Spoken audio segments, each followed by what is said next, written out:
Muy bien, es momento de continuar con nuestro curso de cálculo integral y en este video lo haremos hablando de derivadas, diferenciales y antiderivadas como parte de la transición entre el cálculo diferencial y el cálculo integral.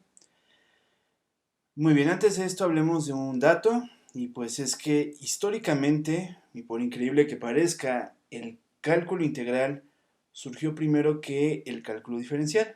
Un punto importante pues es que las matemáticas se han dedicado a modelar fenómenos de diferentes contextos. Lo que tenemos aquí es una función de costos de producción, ¿no? A donde X me representa la cantidad de producto producido, por decirlo así. Recordando un poco la mecánica clásica, esto es una función que me dice el desplazamiento o la posición de un objeto que es uniformemente acelerado y que se mueve en línea recta. ¿Ok? Quizás a algunos de ustedes se les haga un poco familiar esta expresión. Y una que a lo mejor no han conocido, pero pues es muy famosa igual, es la ley del enfriamiento de Newton. Y pues esta ley nos dice la temperatura de un objeto, de un cuerpo, después de cierto tiempo t, cuando se expone a la temperatura ambiente. Sin embargo, todos estos o todas estas funciones tienen algo en común y es que estas funciones o estos modelos matemáticos todos tienen algo en común y es que no fueron descubiertos así como ustedes los ven. De hecho, lo primero que se descubrió fue esto, las derivadas de esas funciones. Naturalmente es más accesible observar cómo cambia el comportamiento de un fenómeno estudiado antes de saber el objetivo de mi estudio o el objeto de mi estudio, por decirlo así. Por ejemplo, de la función de costo, no puedo concluir así como que, ok, este será el costo de mi producción y listo. No.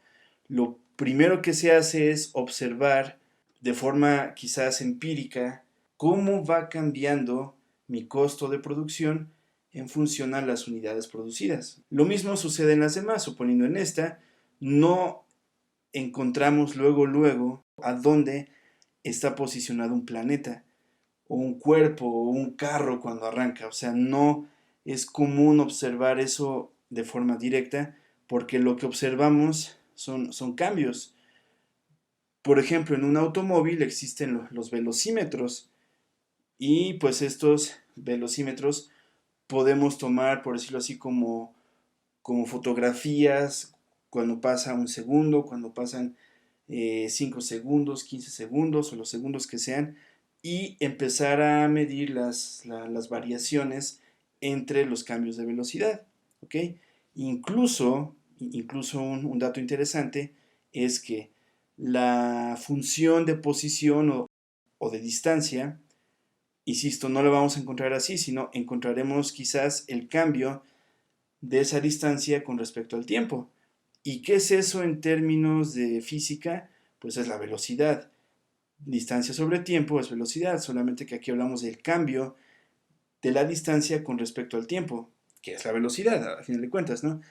Y así como se puede medir ese cambio de velocidad con respecto al tiempo, se puede medir el cambio de esta velocidad con respecto al tiempo, y eso es a lo que le conocemos como una aceleración. Y el ejemplo más común de una aceleración es, por ejemplo, la gravedad, que fue descubierta hace siglos, ¿no? Hace ya realmente muchos siglos, y entonces partían de esto realmente para concluir posteriormente en algo como esto. O sea, se partía de observar el cambio de algo para concluir en lo que realmente nos interesa. Lo mismo en la temperatura, ¿no? O sea, antes de saber la temperatura exacta después de ocurrir algún tiempo, primero tuvieron que estar viendo, ok, yo saco mi café con 80 grados centígrados, afuera hay 20 grados centígrados, y después de un segundo, pues ya se enfrió un poco y ya tiene 79.2 grados centígrados. Y pasados 5 segundos, ahora tengo, no sé, 70 grados centígrados, ¿no? Y entonces empieza a decaer la temperatura, y empiezan a medir los cambios de esa temperatura. Esos cambios de esa temperatura es lo primero que se observa antes de concluir en lo que es lo que realmente nos interesa, que es yo quiero saber la temperatura de mi café en cualquier tiempo. De modo que ahora nuestra atención estará concentrada no en las funciones, sino en las derivadas de esas funciones, en los cambios de esas funciones. De modo que si acomodamos esto de otra forma, en la columna izquierda lo que tenemos son las derivadas de las funciones que están en la columna derecha. Eso a nadie le queda duda. Sin embargo, es importante remarcar esto. Para pasar de la columna de la derecha o de las funciones que tenemos en la columna de la derecha hacia la izquierda, todos sabemos que existe un proceso de derivación, ¿ok? Y fue eso lo que se estudió en cálculo diferencial. Sin embargo, ahora lo que nos interesa es partir de la derivada y concluir en la función de la cual fue derivada, por decirlo así. O sea, al revés. Solamente que no tenemos un nombre para ese proceso. Sabemos que tenemos que regresar, pero no tenemos un nombre para ese proceso. Por ahora le pondremos un nombre medio quizás obvio. Si de derecha a izquierda se llama derivación, entonces ahora le diremos antiderivación. Pero esta antiderivación, pues al menos la definiremos como un proceso para regresar de la derivada a la función de la cual fue derivada. Y esto lo seguiremos analizando con un ejemplo más, pues sencillo, ¿no? Suponiendo que tenemos la función y igual a x cuadrada, la derivada de esa función, bueno, pues es muy sencilla, pues nos da 2x. Y entonces aquí hay algo muy importante que ver. Lo que está a la derecha de la d de arriba, es decir, esta y, es lo que nos está diciendo cuál fue la función que fue derivada. O sea, esta y coincide con ser esta y. La derivada de y nos tendría que producir con un proceso de antiderivación, pues la propia y. De modo que, bueno,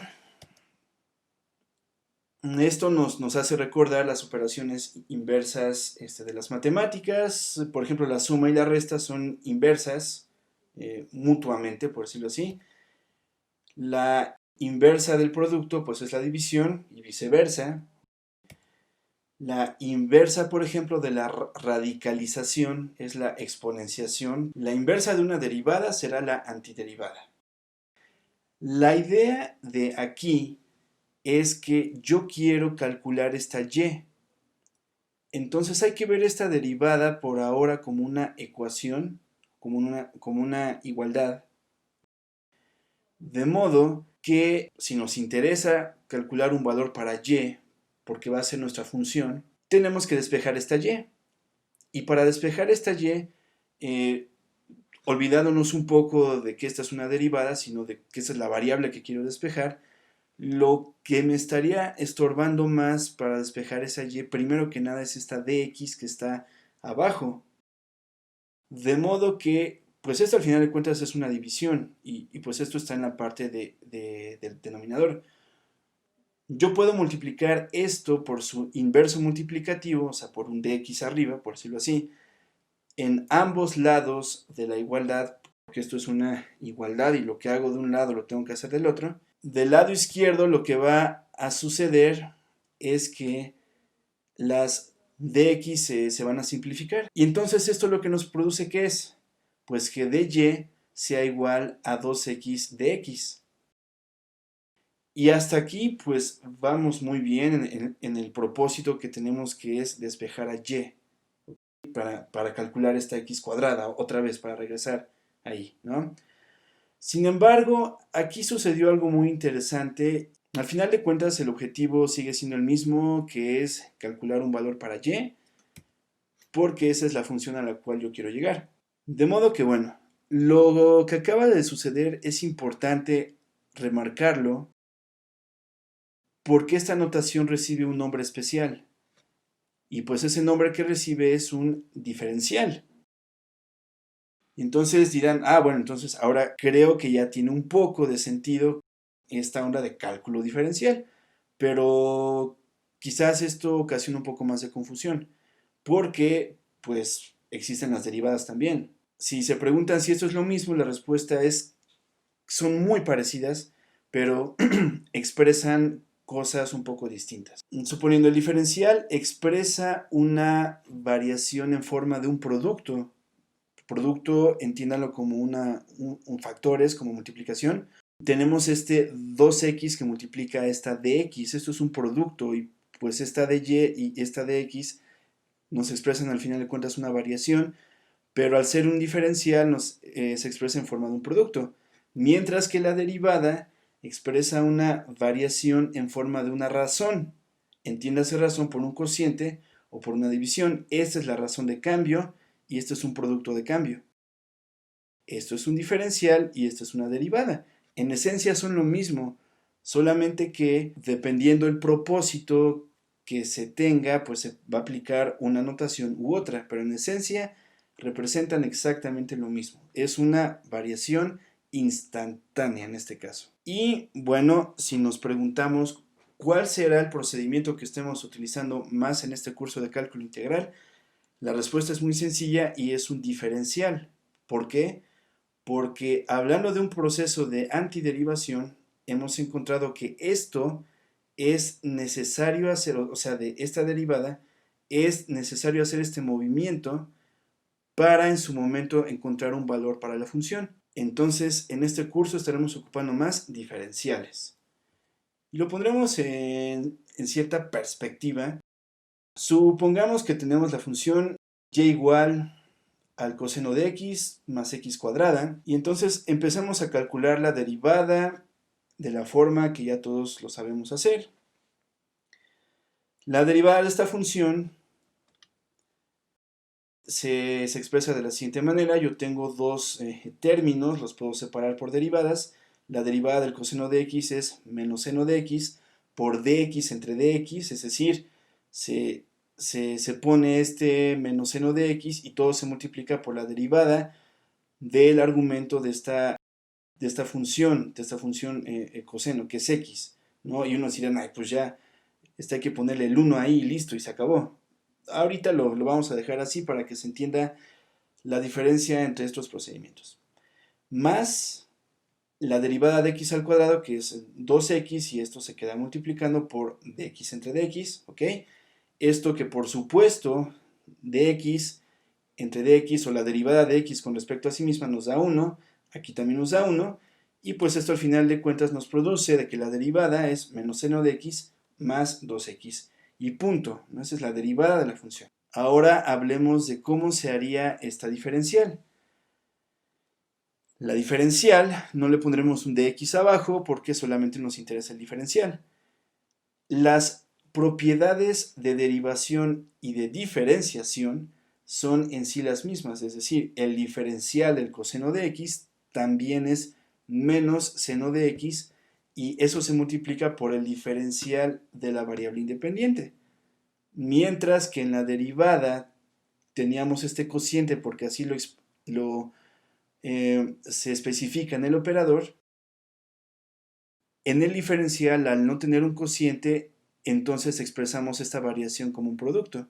Entonces nos queda como menos seno de x por dx más 2x por dx. En una diferencial, si tenemos un término, dos términos, tres términos, los términos que sean, en todos los términos que estemos diferenciando nos tiene que quedar siempre un dx, que siempre nos tiene que quedar un dx o el diferencial de la variable que estamos ocupando. Por ejemplo, si esto es una t, entonces aquí nos debe quedar una dt, ¿no? Así de sencillo.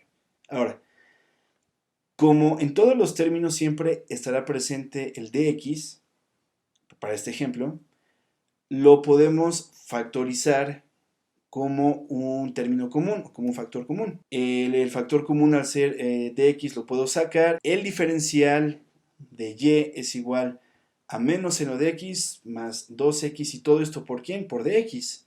Y listo, la diferencial ya fue calculada. En esencia, Es lo mismo, pero la notación es la que está cambiando en este caso.